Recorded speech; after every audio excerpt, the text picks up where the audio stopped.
जय जगन्नाथ। नीलाचल निवासाय नित्याय परमात्मने बलभद्र सुभद्राभ्याम जगन्नाथयते नमः। हाँ आज्ञा, मुझे आसी पहुंची जाइछि पुरी रे, जहाँक दांड हेउछि बड़ दांड, जहाँक यात्रा हेउछि घोष यात्रा, आउ जहाँक प्रसाद हेउछि महाप्रसाद। तेबे आसंतु मु सेई जगन्नाथ महाप्रभुଙ୍କ कथा कहूछि। तेबे आसंतु आमे जगन्नाथ महाप्रभुଙ୍କୁ दर्शन करने सहित जानिबा जगन्नाथ महाप्रभुଙ୍କ विषय रे। तेबे आउ डेरी करिबेनी, आपनको निश्चित भाव में पुरी को बुलेबा सहित देखैबी जगन्नाथଙ୍କୁ एवं जणैबी मध्य जगन्नाथ संस्कृति और परंपरा। तेबे आसंतु ओडिया जातिर मौड़मणि हेउचंती प्रभु श्री बलभद्र, देवी सुभद्रा और जगतनाथ श्री जगन्नाथ। चारि धाम मध्यरु अन्यतम धाम श्रीक्षेत्र पुरी रे रत्न सिंहासन रे विराजित होई अछंती आम समस्तंकर प्रिय ओडियांक आराध्य ठाकुर, जहाँक मंदिर खाली मंदिर नुहे श्री मंदिर। तेबे आसंतु जानिबा श्री मंदिर किछि जणा और किछि अजणा कथा। श्री मंदिर अधिष्ठाता देवदेवी हेउछंती श्री बलभद्र, देवी सुभद्रा और श्री जगन्नाथ। एही त्रिमूर्तिंक सहित सुदर्शन ठाकुर को मिसई चतुर्धा मूर्ति कुहा जाए। रत्न सिंहासन उपरे चतुर्धा मूर्तिंक सहित आउ तीनोटी क्षुद्र मूर्ति विराजमान करिअछंती। भूदेवी, श्रीदेवी, नीलमाधव रत्नवेदीर चतुर्पार्श्व स्थान भितर पोखरिया नाम परिचित। मुख्य मंदिर छड़ा श्री मंदिर भितर बेढ़ा बा कुर्म बेढ़ा और बाहर बेढ़ा भितरे सान बड़ होई अनेक पार्श्व देवादेवी मंदिर एवं विजयस्थली रही। ए दुईटी बेढ़ा प्राचीर द्वारा आबद्ध। बाहर बेढ़ार प्राचीर को मेघनाद प्राचीर कुहा जाए। एही मंदिरर मुख्य चारोटी द्वार रही। पूर्व द्वार को मुख्य द्वार बा सिंह द्वार कुहा जाए। पूर्व, पश्चिम, उत्तर और दक्षिण द्वार मानक यथाक्रम सिंह द्वार, व्याघ्र द्वार, हस्ती द्वार और अश्व द्वार कुहा जाए। सिंह, व्याघ्र, हस्ती और अश्व यथाक्रमे धर्म, अर्थ, काम, मोक्षर प्रतीक मने करा जाए। एही सिंह द्वार सम्मुखरे अरुण स्तंभ विद्यमान। एहार 16टी पार्श्व रही। स्तंभर शीर्ष सूर्यदेवंक सारथी अरुण विराजमान। स्तंभर आस्थानर मूलरू शीर्ष जाए उच्चता 33 फुट 8 इंच। स्तंभर व्यास 2 फुट और परिधि 6 फुट 3 इंच। सिंहद्वार शीर्ष दशावतार मूर्ति विद्यमान। नवम स्थान बुद्धदेवंक स्थान श्री जगन्नाथंक मूर्ति रही। द्वारर आहुरी उपरे लक्ष्मी ठाकुराणी मूर्ति सभा पाउछि। केतेकंक मतरे भई वंशर राजा रामचंद्र देव द्वितीय जने मुसलमान रमणी को घटनाचक्र विवाह कले। परे जातिच्युत हेबारु मंदिर को प्रवेश करि पारिले नाही। तांकर दर्शन पाई एठारे एक जगन्नाथ मूर्ति पतित पावन नाम स्थापन करागला। श्री मंदिर रे दुईटी बेढ़ा रही। गोटे बाहर बेढ़ा और अन्यटी भीतर बेढ़ा। एही बेढ़ा मध्य अनेक देवादेवी मंदिर और विजयस्थली रही। तेबे आसंतु जानिबा बाहर बेढ़ारे केउ केउ मंदिर और विजयस्थली रही। सेगुड़िक होला अरुण स्तंभ, अरुण सूर्यंक सारथी। सिंहद्वार रे दशावतार और लक्ष्मी। सिंहद्वार गुमुट फते, हनुमान, राधाकृष्ण, गणेश चित्र, नरसिंह, पतित पावन और हनुमान सुग्रीव पूजा पाउछंती। एहाको छाड़ी सेठारे काशी विश्वनाथ, रामचंद्र देव, अभय नृसिंह, श्री नरसिंह, राधा वल्लभ, घंटेश्वरी, भेट मंडप, षड़भुज गौरांग, महावीर, महादेव, दक्षिणेश्वर, श्री नृसिंह, हनुमान, कल्की अवतार मूर्ति और पुराण नृसिंह, बसंती बा बुढ़ीमा ठाकुराणी, रस गणेश, 12 भाई हनुमान, पंचमुखी महावीर, दुर्गा माधव, श्री सिद्धेश्वर महादेव, श्री चक्र नारायण, रामेश्वर महादेव, श्री नृसिंह, पश्चिम द्वार महावीर, श्री धवलेश्वर, कोइली वैकुंठ, ବୈକୁଣ୍ଠ ଦାରୁଘର ବୈକୁଣ୍ଠ ମହାଦେବ ରାଧାକୃଷ୍ଣ ତପସ୍ୱୀ ହନୁମାନ ଶ୍ରୀ ବାମନ ଶ୍ରୀଲକ୍ଷ୍ମୀ ଶ୍ରୀ ନୃସିଂହ ଶ୍ରୀ ଉତ୍ତରାୟଣୀ ଶ୍ରୀ ଶୀତଳା ଠାକୁରାଣୀ ଝାଡ଼େଶ୍ୱରୀ ଠାକୁରାଣୀ ଶିବ ଅନ୍ନପୂର୍ଣ୍ଣା ଚାହାଣୀ ମଣ୍ଡପ ଦେବସ୍ନାନ ମଣ୍ଡପ ଆନନ୍ଦ ବଜାର ଐଶାନେଶ୍ୱର ଧବଳେଶ୍ୱର କାଶୀନାଥ ଶ୍ରୀ ଗଣେଶ ମନ୍ଦିର ବିଦ୍ୟମାନ। ଏ ତ ଥିଲା ବାହାର ବେଢ଼ା। ଆସନ୍ତୁ ଜାଣିବା ଭିତର ବେଢ଼ାର ମନ୍ଦିର ବିଷୟରେ। ଭିତର ବେଢ଼ାର କେନ୍ଦ୍ରସ୍ଥଳରେ ମୁଖ୍ୟ ମନ୍ଦିର ଅବସ୍ଥିତ, ଯାହାର ଗର୍ଭଗୃହରେ ରତ୍ନବେଦୀରେ ଶ୍ରୀ ବଳଭଦ୍ର ଶ୍ରୀ ଜଗନ୍ନାଥ ଓ ଦେବୀ ସୁଭଦ୍ରା ସମେତ ସପ୍ତ ବିଗ୍ରହ ବିରାଜିତ।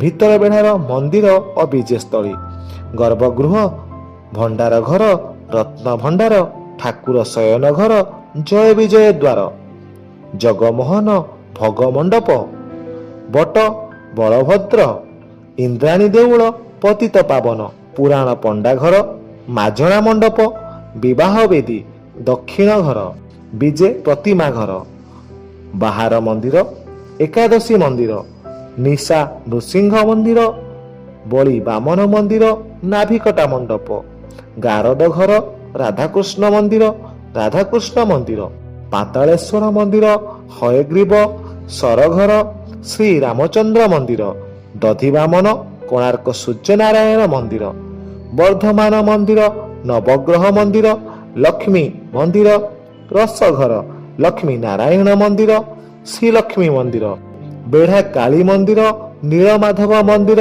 ଭୁବନେଶ୍ୱରୀ ମନ୍ଦିର, କ୍ଷୀରଚୋରା ଗୋପୀନାଥ ମନ୍ଦିର, କାଞ୍ଚି ଗଣେଶ ମନ୍ଦିର, ସାକ୍ଷୀ ଗୋପାଳ ମନ୍ଦିର, ମଣ୍ଡଣୀ ଘର, ବେଣୁମାଧବ ମନ୍ଦିର, ବିମଳା ମନ୍ଦିର, ଚକ୍ର ନାରାୟଣ ବା ବଦ୍ରି ନାରାୟଣ, ଗୋଲକ ବିହାରୀ ଠାକୁର, ସରଘର, ରହଣୀ କୁଣ୍ଡ, ନାଟୁଆ ଗଣେଶ, ଶ୍ରୀ ନୃସିଂହ ମନ୍ଦିର, ମୁକ୍ତି ମଣ୍ଡପ, ବ୍ରହ୍ମାସନ, ମୁକ୍ତେଶ୍ୱର, ଅନନ୍ତ ବାସୁଦେବ ମନ୍ଦିର, କ୍ଷେତ୍ରପାଳ, କୁତାମଚଣ୍ଡୀ, ସୂର୍ଯ୍ୟ ଯନ୍ତ୍ର ମନ୍ଦିର, ପଞ୍ଚପାଣ୍ଡବ, ବଟକୃଷ୍ଣ, ପଞ୍ଚପାଣ୍ଡବ ଓ ପଞ୍ଚପାଣ୍ଡବ, ବରାହ ନାରାୟଣ, ରାଧାକୃଷ୍ଣ, ବଟ ପତିତ ପାବନ, ବାଳ ମୁକୁନ୍ଦ, ବଟକୃଷ୍ଣ, ବଟ ମଙ୍ଗଳା ମନ୍ଦିର, ପାଦପଦ୍ମ, ହରି ସହଦେବ ମନ୍ଦିର, ମେଧା ରସଘର, ବଟକୃଷ୍ଣ ମନ୍ଦିର, ରାଧାକୃଷ୍ଣ, ସତ୍ୟନାରାୟଣ, ଅଗ୍ନିଶ୍ୱର, ବୃନ୍ଦାବନ ଚନ୍ଦ୍ର, ବଟ ଗଣେଶ, ସୀତା ରଘୁନାଥ, ତେତୟା ଦେବ, ଚକା ଗୋପାଳ ଠାକୁର, ସରଘର, ଚୈତନ୍ୟ ମନ୍ଦିର, ଶୁଆ ସାରି ଦେଉଳ, ଶ୍ୟାମ ରାଇ, ବିମାନ ସରଘର, ସତ୍ୟନାରାୟଣ, ପାଦପଦ୍ମ ଓ ଚଉତରା, ଗର୍ଭଗଞ୍ଜନ ମହାବୀର ମନ୍ଦିର ଅବସ୍ଥିତ। ପ୍ରତ୍ୟେକ ମନ୍ଦିର ପରି ଏହି ମନ୍ଦିରରେ ମଧ୍ୟ ସେବକ ରହିଥାନ୍ତି, କିନ୍ତୁ ସବୁ ମନ୍ଦିର ଠାରୁ ଟିକେ ଭିନ୍ନ। ତେବେ ଆସନ୍ତୁ ଜାଣିବା କେଉଁ କେଉଁ ସବୁ ସେବକ ଏଠାରେ ସେବା ପ୍ରଦାନ କରିବା ପାଇଁ ନିୟୋଜିତ ହୋଇଥାନ୍ତି। ଗଜପତି ମହାରାଜ ସେବା, ପରୀକ୍ଷା ବା ରାଜଗୁରୁ, ପାଟଯଶୀ ମହାପାତ୍ର, ଛତିଶା ନିଯୋଗ ନାୟକ, ଭିତରଛ ମହାପାତ୍ର, ତଳିଛ, ମୁଦ୍ରହସ୍ତ ବା ମୁଦିରଥ, ଦେଉଳ, ପୁରୋହିତ, ପୂଜା ପଣ୍ଡା, ବଡ଼ ପଣ୍ଡା, ପୁଷ୍ପାଳକ, ମହାଜନ, ମୁଦ୍ରା ସେବକ, ଖୁଣ୍ଟିଆ ଭଣ୍ଡାର, ମେକପ, ପାଳିଆ ମେକାପ, ଅଖଣ୍ଡ ମେକାପ, ଚାଙ୍ଗୋଡ଼ା ମେକାପ, ଖଟସେଜ ମେକାପ, ପ୍ରତିହାରୀ, ଦଇତା, ପତି ମହାପାତ୍ର, ପତି ବଡ଼ୁ, ଗରା ବଡ଼ୁ, ସୁଆର ବଡ଼ୁ, ଜ୍ୟୋତିଷ ଖୁରୀ ନାହାକ, ମୁଖ ପଖାଳ ସେବା, ଘଟୁଆରୀ, ଗଛିକାର, ସୁନା ଗୋସ୍ୱାମୀ, ମୁଦୁଲି, ଆଳତି ବଳିତା ସେବା, ପୁରାଣ ପଣ୍ଡା, ଦତ୍ତ ମହାପାତ୍ର, ଲୁଗାଧୁଆ, ପାଣିକୁଣ୍ଡ ସେବା, ବଲ୍ଲଭ ଜଗାଣିଆ, ବିମାନ ବଡ଼ୁ, ଅଣସର ସୁଧ ସୁଆର ଓ ସୁଧ ସୁଆର, ହଡ଼ପ ନାୟକ, ବଡ଼ିଆ ଜଗାଣିଆ, ଖଟୁଳି ସେବକ, ଆସ୍ଥାନ ପ୍ରତିହାରୀ, ପଢ଼ିଆରୀ, କଠଭୋଗ ଜଗାଣିଆ, ପଧାନୀ ପାଇକ, ଲେଙ୍କା ସୁଆର, ମହାସୁଆର ନିଯୋଗ, ମହାସୁଆର, ଯଜ୍ଞା ମହାସୁଆର ବା ରସ ଅମିନ, ବଡ଼ୁ ସୁଆର, ପନ୍ତି ବଡ଼ୁ, ବିଡ଼ୁଆ ପନ୍ତି ବଡ଼ୁ, ଅମାଲୁତଳି ଓ ପୁରଖରତା, ତଳବଡ଼ୁ, ରସ ପାଇକ, ବାହାର ଦେଉଳି ସୁଆର, ବାହାର ଦେଉଳି, ଜଗାଣିଆ, ରସ ଧଫଖାରିଆ, ଅଙ୍ଗାରୁଆ, ଗୋବର ପାଣିଆ, ହାଣ୍ଡି ଜଗାଣିଆ ଓ ତଳାବତୀ ସେବା, ବିରିବଟା ସମର୍ଥା ସେବା, କଠ ଭୋଗ ପାଣିଆ, ପନିକି ପଟା, ନିକାପ ବା ଗନ୍ଧଣ ନିକାପ, ବରିବୁହା ସେବକ ଦଉଳି ବଳା, ଚୁନାରା ଗରୁଡ଼ ସେବକ ସାବତ ନିଯୋଗ, ପାଣିଆ ପଟ, ମଣ୍ଡଣୀ ସେବା, ଚକା ଅପସର ସେବକ, ମୂଳିଆ ସୁଆସିଆ, ବୀଣାକାର ସେବା, ଦର୍ପଣିଆ ଓ ବୈରଖିଆ, କଠ ସୁଆସିଆ, ମହାଭୋଇ, ଗୀତ ଗୋବିନ୍ଦ ସେବା, ଭିତର ଗାଆଣୀ, ଦେବଦାସୀ, ସମ୍ରାଦା ନିଯୋଗ, ଦୟଣାମାଳି, ମାଦେଳି, ପ୍ରସାଦ ବଡ଼ୁ, ତାଟୁଆ, ପତରବନ୍ଧା, ବଜୟନ୍ତୀ, ବାଦ୍ୟକାର, ଛତାର ସେବକ, କାହାଳିଆ, ଶଙ୍ଖୁଆ, ପର୍ବଯାତ୍ରା ଯୋଗାଣିଆ, ଚିତ୍ରକାର, ରୂପକାର, ବଣିଆ, ତାମରା ବିଷୟୀ, କରତିଆ, ବେଣ୍ଟବିନ୍ଧା, ପାଇକ, ପାଟରା ବିଷୟୀ, କଳା ବେଠିଆ, ଦରଜୀ ସେବା, କୁମ୍ଭାର ବିଷୟୀ, ରଥ ଭୋଇ, ମାଳଚୂଳ ସେବା, ବାଣୁଆ, ଚକ୍ର ଦିହୁଡ଼ିଆ, ଓଝା ମହାରଣା, ଘଣ୍ଟ ସେବା, ଘଣ୍ଟୁଆ, ରଥ ଡାହୁକ, ବଢ଼େଇ ସେବକ, ବୈଦ୍ୟ, ଅମଣି, ଛତାର, ଛାମୁ ଦିହୁଡ଼ି, ଚାପ ବେହେରା, ଚାପ ଦଳାଇ, ମାପ ସାହିତା କରଣ, ମହାପ୍ରଶସ୍ତ ସେବା, ତଡ଼ଉକରଣ, ଦେଉଳକରଣ, ବୈଠିକରଣ, ଚର୍ଚ୍ଚାତକରଣ, ଦୟଣାପତ୍ରୀ ଚାଉଳ ବଛାକରଣ, ବ୍ୟକ୍ତିଗତ ବା ଆନୁଷ୍ଠାନିକ ସେବା, ବେହେରା କରଣ ଆଦି ସେବକମାନେ ଶ୍ରୀମନ୍ଦିରରେ ନିୟୋଜିତ ହୋଇ କାର୍ଯ୍ୟ କରିଥାନ୍ତି। ପ୍ରତ୍ୟେକ ମନ୍ଦିର ପରି ଏହି ମନ୍ଦିରରେ କିଛି ନୀତି ରହିଛି। ସେହି ନୀତି ମୁଖ୍ୟତଃ ଦୁଇ ଭାଗରେ ବିଭକ୍ତ: ଦୈନନ୍ଦିନ ନୀତି ଓ ବିଶେଷ ବା ସାମୟିକ ନୀତି।